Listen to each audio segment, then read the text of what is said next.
What's up, y'all? Welcome back to another episode of SSPN. We got the Fiesta Polo on. This was my Christmas present. I was just flexing it to Ethan, so I guess now I'm flexing it to everybody here. But that's not what it's about. It's just a cool polo. I hope you guys can get this too. Besides the point, Spurs took a tough loss to the Jazz tonight, Ethan, but they never quit throughout the game. No loss is something that you want to happen, and you don't want to normalize that as a good thing. But in the context of this situation with DeJounte Murray out and the way that this young team played tonight, their second time against the Jazz after that big win earlier in the year, we saw some adjustments made by the Jazz, but really they were in it close to the very end. I know it was a little bit of just a little bit of fake hope at the end, but I was happy with the way that the guys competed, and I was happy with the three-point shooting tonight. I felt like that kept the Spurs in the game throughout. When there were times where it felt like they were going to get away from them, and it seemed completely out of pocket, their threes kind of kept them in, which allowed them to make, that little bit of a late scare there. So you got to take the good with the bad in games like this. That was kind of my take on it. What'd you think, Ethan?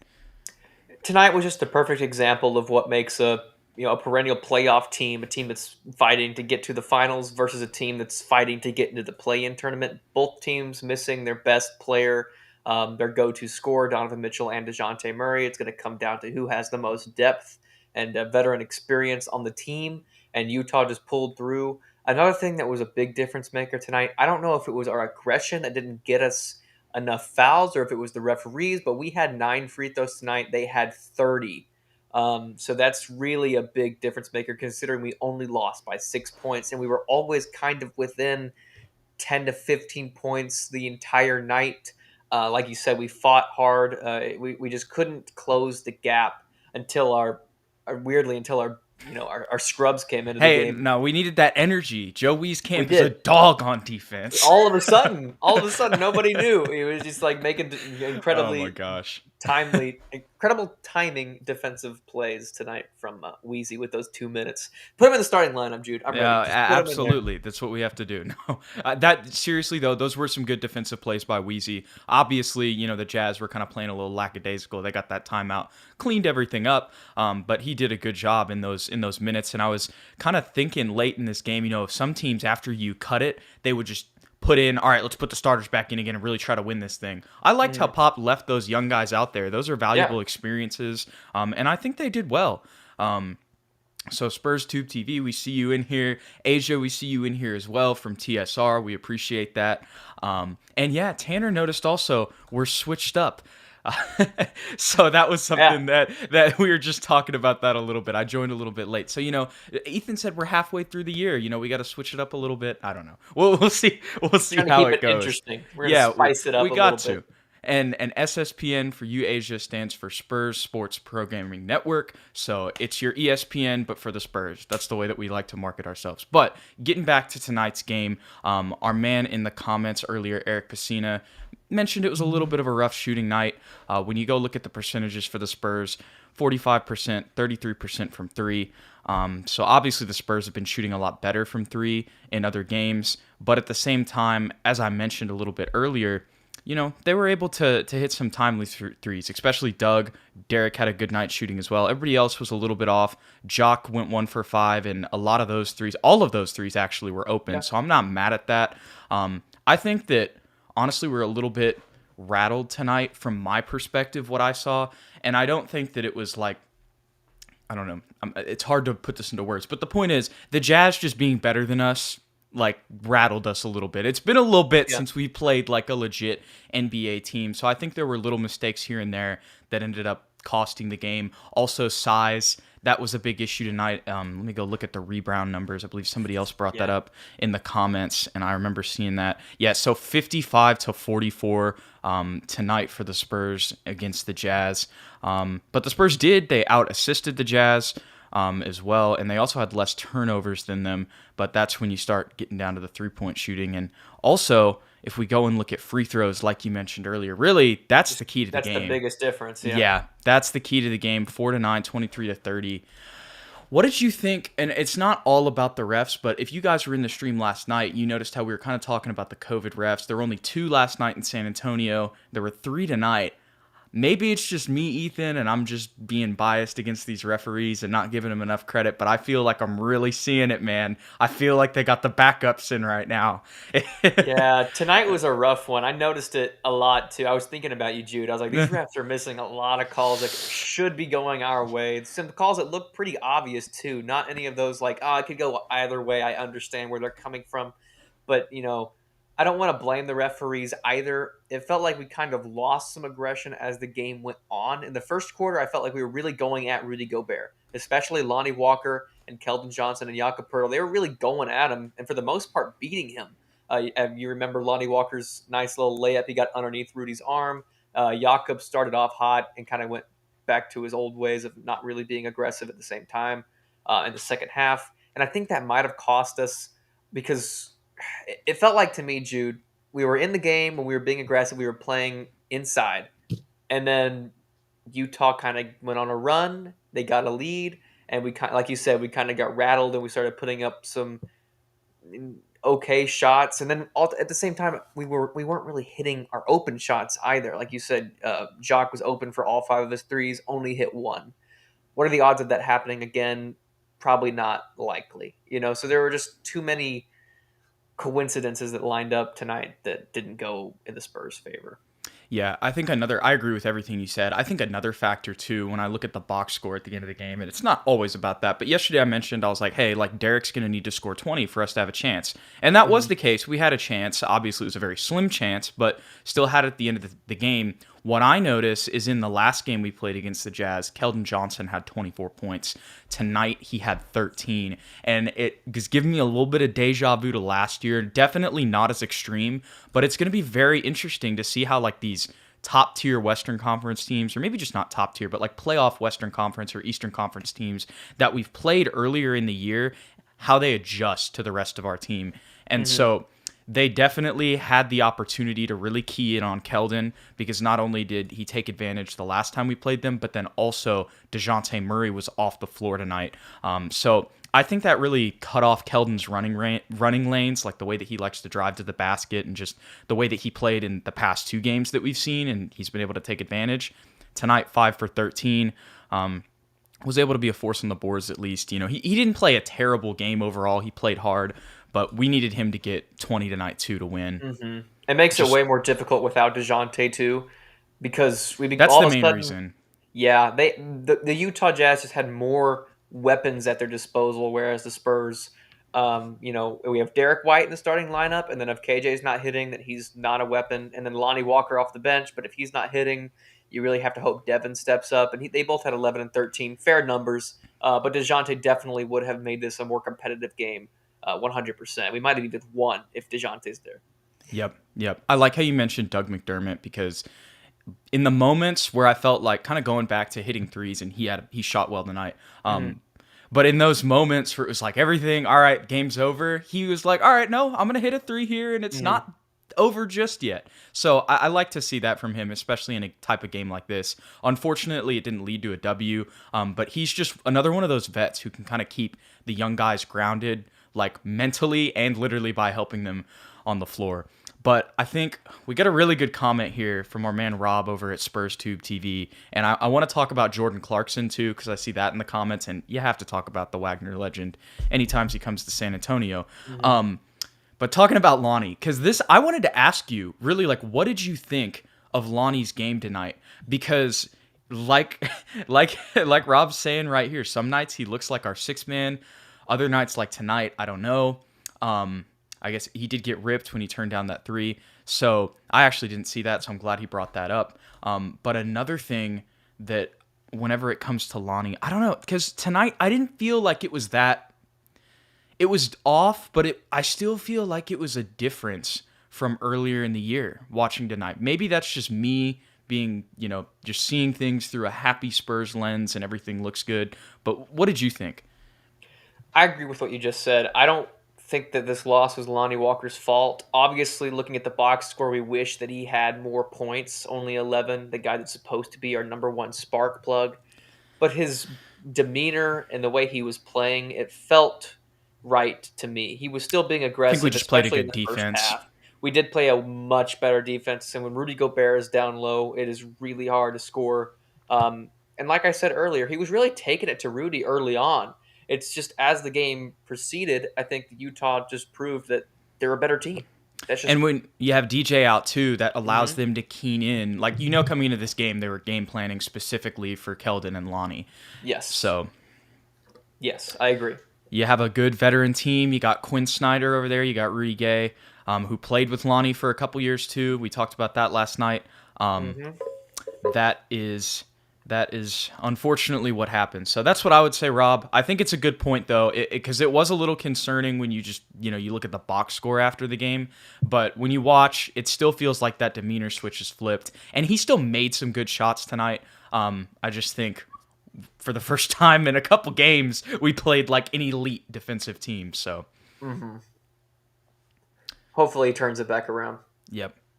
So we'll have to see, but the good news is it seems like the mental side is still there, but only time will tell. I don't really have too many other like major thoughts on this one. I really feel like, the little mistakes, and just really not having another like premier. Like it's funny. I'm looking. It would have been like, oh, this would have been a great game to have DeJounte Murray. It really would have. But I mean, Yeah. they also were without Donovan Mitchell. So we have to take that into account too. So if you put both Yep. of them back on Yep. our teams, we still probably lose. Yes. Honestly. Yes. being That is a great practical. point. Great point. So this is what I wanted to talk about earlier. Jordan Clarkson, 23, 8 and 5. It's 9 for 21, 2 for 7, but he got to the line, still found his way to just get 23 in there. He just ends up doing that anytime it's against the Spurs, it feels like, especially when he plays in San Antonio. Another interesting stat, too, is he's somebody who's also comfortable in this situation, because I was watching the Jazz broadcast, and they were saying the last time Mitchell was out, Jordan Clarkson is like, all right, we play him at that position. And the last time that happened, he had 30. So this is something that he does as a sixth man, and he's played this role before when Donovan, will sit a night. That's just going to happen with stars. So I think just the Jazz being a little bit more comfortable. And for I think it's just that he's from San Antonio, and when he plays in San Antonio, he's just going to go crazy. I believe that here's this other comment. Apparently, he got a picture with David Robinson after the game. Like, you can't even be mad at him. Like, it's just what it is. It would be nice, Ruben Reyna talking about it right now. Should the Spurs go after Jordan Clarkson? Yeah, because he did play here. Maybe sometime in the future that would be something that would be really cool. I think right now they're kind of rolling with the guys, but A straight up he was our trade. kryptonite. He's been our kryptonite, man. a Lonnie for Jordan straight up trade. Yeah, I wouldn't hate that. Let's see how it works. Yeah. Yeah, I think they put it on the screen. The last 2 games in San Antonio, he has averaged 25.5 points a game. Yep. And as a career, he's averaged like 17 against San Antonio. So he Mhm. likes to show up against us. He sees our face. We just have so many guys like that. Jordan Clarkson, Jalen Brunson. Who else just decides to play out of Look, their it's mind? all right. It's all right. Keita Bates Diop is, he's right. the MVP when he plays LeBron. LeBron stopper. Keita Bates Diop. Yep. All right. Well, we've had a lot of questions in here in the comments. We're just going to switch to this. Let's go for it. Specifically about the Austin Big Three and Devontae Kaycock. I'm not ready to hop on the Devontae Kaycock needs to play more, train just yet. But I think he's a solid player. I think he's a little undersized. I feel like he's really just maybe a little bit more of a polished Drew Eubanks. I know that sounds crazy. That maybe I'm not trying to be disrespectful because he's been a double-double machine in Austin. And whenever he was in college, he led the entire NCAA in rebounds. So this is a dude who can get boards, and it seems like he's got a little bit of a post game too.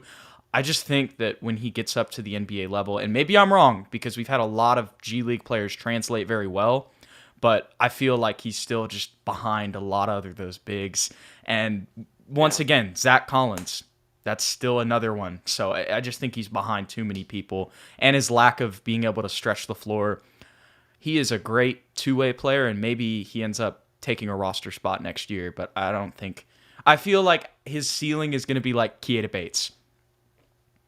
I feel like he's kind of the 2.0 version of Keita Bates. That's because last year Keita Bates was on the two-way, earned a contract. Devontae Kaycock kind of just filled that spot. So he's been playing really well. He got some good buckets there late, but we'll have to see. He does remind DeJuan Blair is a great comparison. That's a great comparison. But moreover, we saw Primo get some minutes at the end of that second half, and we also saw obviously the Wieskamp steals as well. What were your thoughts, I guess, on those guys? Very promising young core. I think we can finally win a championship in the G League, not in the real NBA, but in the G League. We're gonna get a chip. Austin's first to the chip. They blew out the G League Ignite, no problem. It's like a perfect big three when you think about it. You have a guy that's a ball dominant scorer that has no conscience and incredible confidence with Josh Primo. You got a guy that can play off ball, knock down some open threes, plays some great defense apparently, a good backdoor cutter in Wieskamp. He showed all that tonight and last night I think as well. And then Kaycock, just a rebounding machine. His scoring is, it's okay. I don't think he's a low post. He can muscle guys in the G League and get 20 frequently. In the NBA, he would be, you're right, exactly how Keita Bates is scoring, which is just kind of being in the right spot at the right time and getting easy layups and easy putback dunks or drop-off dunks from Primo in the G League. But I don't think any of them, other than Primo, is actually going to get any significant NBA minutes in the present future. So yeah. I'm with you there. But they all look promising, and you're just happy, hey, the Spurs are using their two-way contracts to a good point. What's up? I just want to address Asia because I appreciate you being in here. She's commented like 6 times, and we just keep forgetting to respond. We're just trying to go through the show. Yeah. We see you. we are from Texas, Asia. We are from Texas. Yes. And go ahead, Jude. No, Devin Vasel, that's another player I wanted to talk about tonight. I know he didn't have the greatest 3-point shooting night, I guess you could say, but he was on the boards, came in, maybe could have done. He's a player where I feel like when I say he maybe could have done a little bit more, I don't think that it's his fault because he's just playing within himself. When you see him out there, he's just playing his role. But he's a guy, maybe if you gave him a couple more looks, who could have gotten a couple more buckets tonight. But that it's specifically defensively, I feel like he made a lot of plays. He had that putback as well, but he just continues to kind of get his hands in there. So that was, I don't know what you thought of Devin's performance tonight. You might have thought it was a little bit more mid than I did, but that was just what I was thinking. No, he did what he could. I didn't expect anything more or less from him. Just a solid game. You said it best. Another thing about Devin tonight, I don't know if y'all noticed this, and this is kind of completely off topic, but so everybody on the team was wearing white, like the white sleeves, the white compression shorts. I don't know if Devin missed the memo, but he was in black compression shorts. I was like, oh no. I feel like this is a thing that like they probably tell him, like just in passing, and maybe he was having a combo with Pop and he was just like, oh, we're wearing black. I probably wear the black things. I thought that was funny. It was just interesting because it's like obviously color coded in the NBA. So I'm like, ooh, I hope he doesn't have to run for that. He might, knowing the Spurs.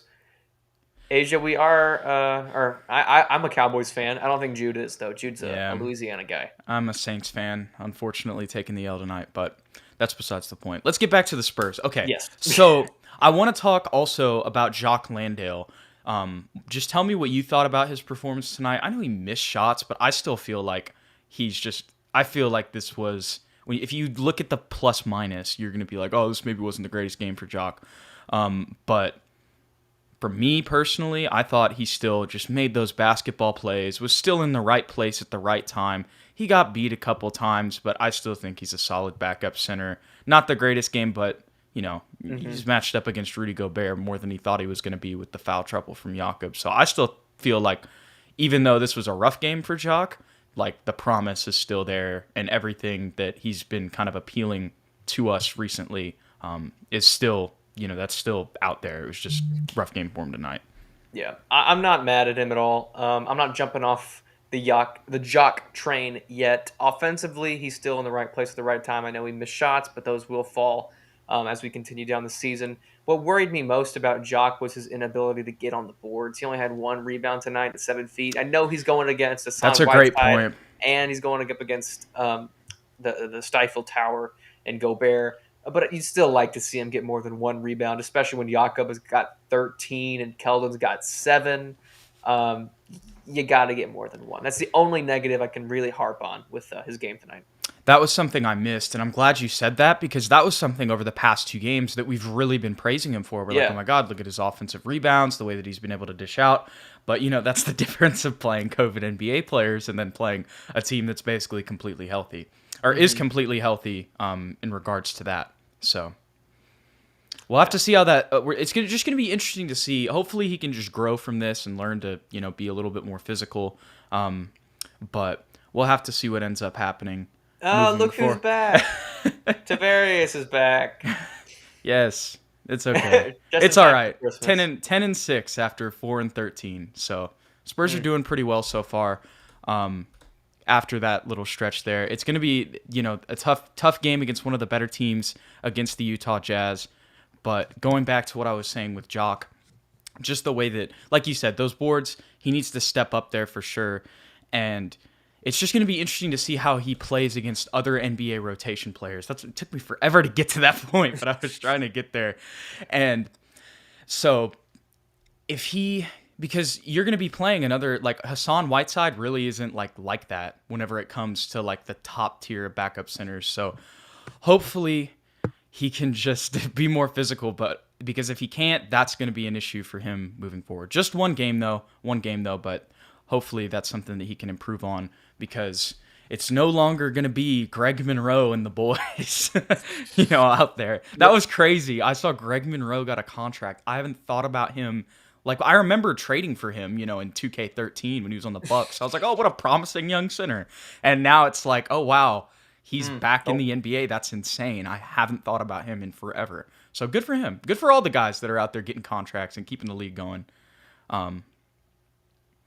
And that is a good point, Tanner. Yeah, Whiteside is probably going to be one of the bigger centers that he does have to face. So that's another good thing. Thank you for keeping us grounded here. Can't get too crazy. Remember when everyone thought he was going to be the next Shaq, Hassan Whiteside, back in 2K14, 15 when he was well, he came in the league and was just going crazy with triple doubles. Yeah, in Miami, he was supposed to be the next thing, and then look at him now. Yeah, Jacques' rebounding is going to be fine. I was going off on that tangent. But it'll just be interesting to see how he plays against the rest of the league and those type of size guys. But it's probably just going to be one game. And you know what? I think I forget where I got this question from. Maybe it was you or somebody else. No, so I actually got this question from a friend of mine. And he said Jacques or Zach. I told him both. Ooh. What do you think? We can talk. We talked about this a little bit last night, but whenever Zach Collins gets back, what are we thinking about those lineups off the bench? Because I feel like Zach Collins, just the way that we're paying him, the contract we signed, he's going to be a guy who plays. Yeah, I'd lean toward that direction as well, Zach Collins. And if anybody loses minutes, I think it'll be a mixture of both Jacques and Keita Bates-Diop. And then Eubanks will basically be what Devontae Kaycock is right now, which is basically never in the game. That would be the safe bet. Yep. I'm going to have a bold prediction. I'm going to say that Jacques actually doesn't get minutes. That's also probably fair. I'm going to just say that they go straight Zach Collins. Actually, no, I disagree with that because he's going to have to manage he's going to have to manage minutes when they come back. I just know that's how the Spurs roll. But of course, with our luck, now that I say this, they're going to be like, Zach Collins is completely cleared to play. But I think probably it's just going to be Trey Jones, Lonnie, Devin, Keita, Zach.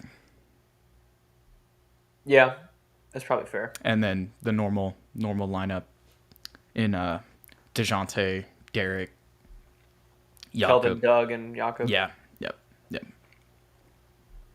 Let's just move Thaddeus to the starting lineup again. Man. Tanner wants to trade him for 18 first. We're going to have to. I think that's very valuable to any team. Not the 18 first, just Thaddeus Young's leadership and his conversations. Yeah. I think it's guaranteed championship. So, yeah, we have to trade him for 18 picks. And Keita, we have to look. We don't even want LeBron wouldn't be enough for Keita Bates. That's right. That's right. You said it. You heard it here first. You heard it here first. All right. I know that we haven't been going too much analysis-wise after that, but let's go ahead and look at the rest of the Spurs' schedule moving forward. it's a little bit of a tough stretch starting here. We got the Heat coming up. So I'm going to go ahead and look at their injury report to see what's happening with them. If ESPN would work properly, that would be nice. But I guess it's You're welcome, Asia. I guess it's not going to. Come on now. Look, I feel like this is pure entertainment right now for the people. Here, I'll do something with my fingers.